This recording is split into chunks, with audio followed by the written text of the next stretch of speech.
Friends, आज हम देखेंगे कि राहुल गांधी जी की शादी होगी या नहीं। आखिर कुंडली में ऐसे कौन सी योग हैं कि उनकी अब तक शादी नहीं हो पाई है। हम अपने पहले वीडियो में उनके पॉलिटिकल करियर के बारे में डिस्कस कर चुके हैं और ये भी डिस्कस कर चुके हैं कि वह 2024 में प्रधानमंत्री बन पाएंगे कि नहीं। और यहाँ पे हम ये देखेंगे कि राहुल गांधी जी की शादी क्यों नहीं हुई और आगे होगी कि नहीं, और ऐसे कौन सी योग हैं जिन्होंने अब तक उनकी शादी नहीं होने दी।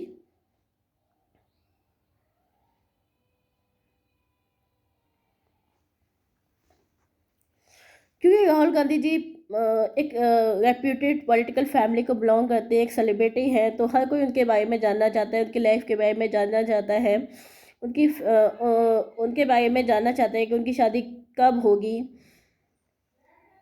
तो आज हम देखते हैं कि उनके हॉरोस्कोप से जानते हैं कि उनकी हॉरोस्कोप जो है उनकी शादी के बारे में क्या बताती है।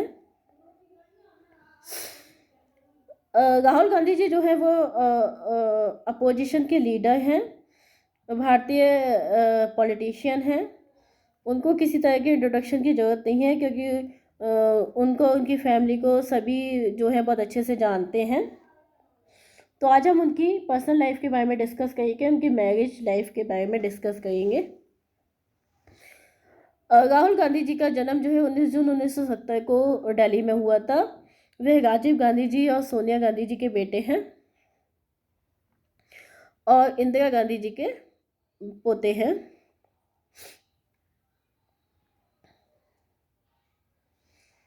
तो ये है राहुल गांधी जी का हॉरोस्कोप, और इसमें हम देखते हैं कि आखिर ऐसे कौन से योग हैं जिसके कारण कि उनका अभी तक शादी नहीं हो पाई है, शादी लेट हो गई है।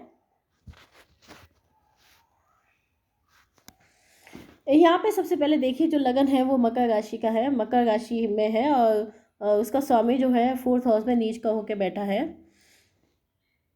और जो चंद्र है, चंद्र भी यहाँ पे नीच का हो गया है। सूर्य यहाँ पे जो है अष्टमेश है और छठे घर में बैठा है, यानी विपरीत राजयोग में है, और अष्टम स्थान में केतु बैठा है।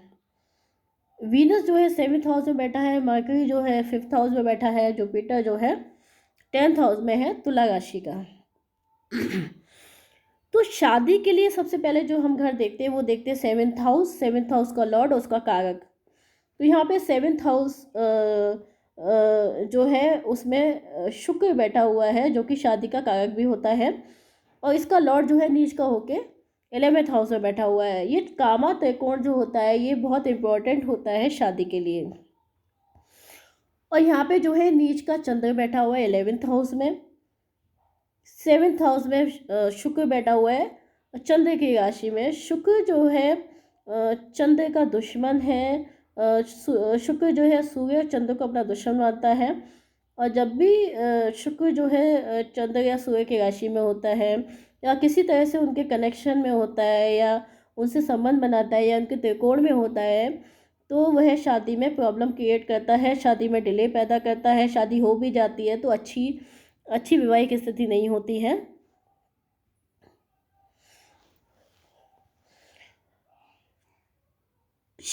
इसके अलावा जो सेकंड हाउस होता है, सेकंड हाउस भी बहुत इंपॉर्टेंट होता है शादी के लिए। 11th हाउस इंपॉर्टेंट होता है, 5th हाउस भी इंपॉर्टेंट होता है अगर लव मैरिज का केस है तो। 8th हाउस जो है आपके वैवाहिक सुख को बताता है, तो ये भी बहुत इंपॉर्टेंट रखता है। 8th हाउस में आप देखिए यहाँ पे केतु बैठ गया है। केतु जो है सेपरेटिव प्लैनेट है, प्रत्यक्षतावादी ग्रह है। केतु को अष्टम भाव में बैठना अच्छा नहीं माना जाता वैवाहिक सुख के लिए। 5th हाउस है जो चाइल्ड बर्थ का भी होता है, चिल्ड्रन का भी होता है। तो यहाँ पे जो है बैठा है बुध। बुध जो है एक इनच प्लैनेट भी माना जाता है।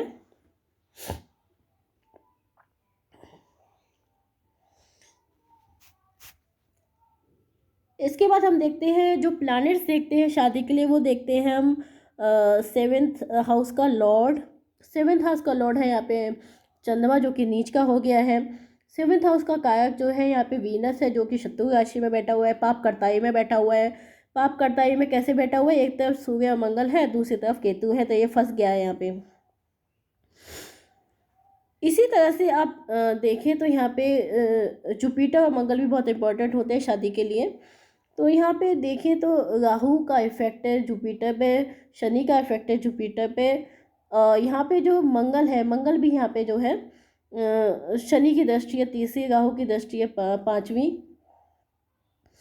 सातवें जो मंगल है वो भी यहाँ पे दो शत्रुओं के बीच में फंस गया है। शत्रु कैसे हैं? सूर्य और जो शुक्र है वो आपस में शत्रु हैं, और इन दोनों के बीच में मंगल फंस गया है।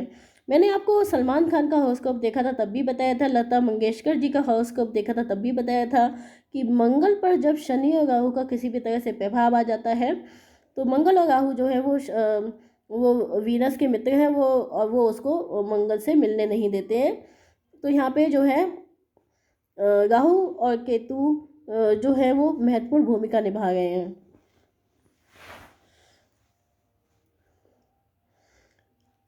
राहु शनि जो है यहाँ पे जातक को वीनस से मिलने नहीं दे गए हैं। यहाँ पे वीनस भी जो है बंधन योग में बन गया है, दोनों तरफ मालफिक्स होने से और चंद्र की राशि में होने से वीनस बहुत कमजोर हो गया है। और इस तरह से देखा जाए तो यहाँ पे शादी ना होने का योग ज़्यादा स्ट्रॉन्ग बनता है। दूसरा ये देखिए यहाँ पे जो है जुपिटर जो है, मैंने कहा जुपिटर बहुत इंपॉर्टेंट प्लैनेट होता है, वैदिक एस्ट्रोलॉजी में इसको पति भी माना जाता है, ये पंडित है, ब्राह्मण है, शादी यही कहवाएगा। और ये बैठ गया है तुला राशि में। तुला राशि में मैंने बताया था तुला राशि होती है भोग विलास की, गाने बजाने की, मौज मस्ती की, और यहाँ पे पंडित बैठ जाएगा तो क्या कहेगा? पंडित अगर भजन नहीं करके डिस्को गाने लगेगा तो उसकी क्या पावर रह जाएंगी उसके अंदर? पंडित अगर गंगा जल छोड़ के दारू पीने लगेगा तो वो कितना पावरफुल रह जाएगा? वो बिल्कुल भी उसकी पावर चली जाएंगी यहाँ पे। इसलिए जुपिटर यहाँ पे बहुत ज़्यादा कमज़ोर हो जाता है। जुपिटर जब भी तुला राशि में होता है तब भी जो है तुला राशि क्या, जब भी वो शत्रु राशि में होता है तो वो जो है शादी में डिले करता है। यहाँ पे सैटर्न की दृष्टि भी जुपिटर पे पड़ती है, और सैटर्न की दृष्टि मार्स पे भी पड़ती है, तो ये भी डिले का कारण है। चंद्र का नीच हो जाना, और ये जो है कालपुरुष कुंडली में शनि का घर होता है 11वां घर भी, क्योंकि कुंभ राशि का घर होता है। यहाँ भी जब चंद्र बैठ जाता है तो ये भी शादी में अल्टीमेट डिले करता है। केतु का अष्टम भाव में बैठना, अष्टम भाव में बैठ के केतु जो है वो भी शादी डिले करवाता है, या फिर शादी होकर टूट जाती है, यानी कि शादी का सुख इनकी कुंडली में नहीं लिखा है।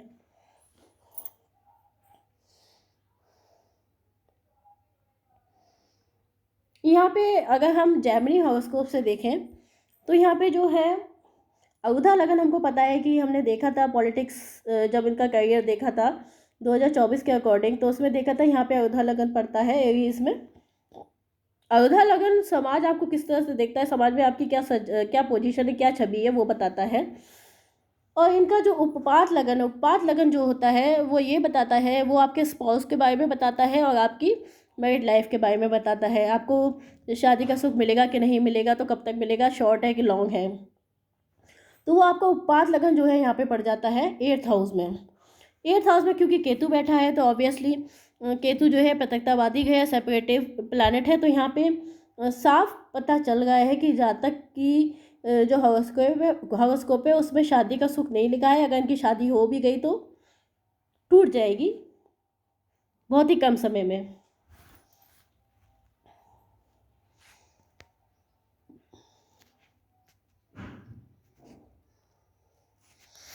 इसके साथ ही अगर हम देखें तो इनका जो 7th हाउस, क्योंकि हम बहुत इम्पोर्टेंट मानते हैं शादी के लिए, और 7th हाउस का हम औधा देखें तो वो पड़ता है यहाँ पे पाइसिस में। पाइसिस में आपको पता ही है कि यहाँ का लॉर्ड अपने से अष्टम हो गया है, और ये वक्री होके अपने शत्रु राशि में, तो ये भी यहाँ पे कमजोर हो गया है।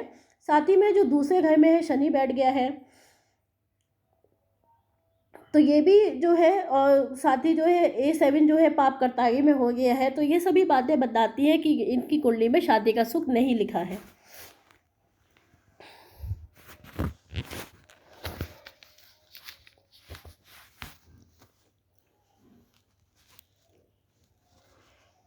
तो इस तरह से हम कह सकते हैं इनकी कुंडली में नो मैरिज योग ज़्यादा स्ट्रॉन्ग है।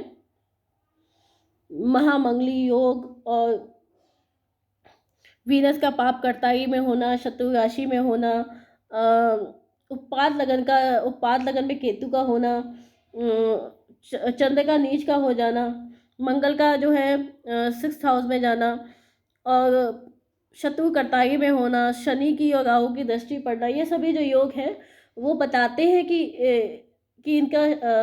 इनके कुंडली में शादी का सुख नहीं लिखा है। तो फ्रेंड्स ये आप यहाँ पे देख सकते हैं, जो लोग इंग्लिश में चाहते हैं वीडियो, मैंने उनके लिए यहाँ पे इन्फॉर्मेशन दे दी है, वो यहाँ पे पॉज करके पढ़ सकते हैं कि शादी के लिए जो हाउसेस देखे जाते हैं। यहाँ देखिए हाउसेस जो हम देखते हैं वो 2, 5, 7, 11 है। और 8th हाउस भी इम्पॉर्टेंट होता है। 8th house is also important as it shows marital happiness. 7th house lord Venus, Jupiter, Mars main planets होते हैं, इंपॉर्टेंट प्लैनेट्स होते हैं। 7th हाउस जो होता है वो मेन हाउस होता है मैरिज का, वीनस कारक होता है मैरिज का, और वो यहाँ पे वीक हो गया है कर्क राशि में होने के कारण और पाप कर्ताई में होने के कारण। मंगल भी यहाँ पे वीक हो जाता है, क्योंकि मंगल यहाँ पे शादी के परिप्रेक्ष्य में वीक हो जाता है, क्योंकि यहाँ पे सैटर्न और राहु दोनों का इफेक्ट आ जाता है, साथ में अष्टमेश भी है। जुपिटर लिब्रा में होता है तो डिले, जुपिटर जब भी अपनी शत्रु राशि में होता है तो इवेंट्स को डिले करता है, क्योंकि जुपिटर में उतनी पावर नहीं रह जाती है। Also it expected by Rahu malefic. तो जातक की जो है थिंकिंग की बदल जाती है, वो बिल्कुल एक से हट के जो सोचता है, जिसको दुनिया एक्सेप्ट नहीं करती है।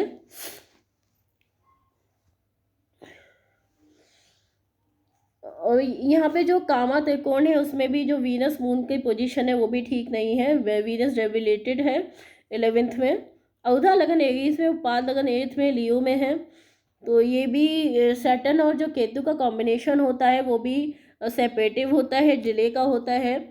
यहाँ पे सेपरेटिव और डिले दोनों हैं।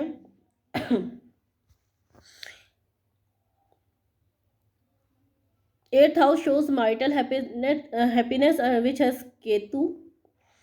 12th जो होता है वो बैड प्लेजर्स का होता है, अगर आप उस पर देखें तो वो भी मालफिक इन्फ्लुएंस में है 12th हाउस इनका, क्योंकि मार्स, सन और केतु सभी की दृष्टि वहाँ पे जाती है।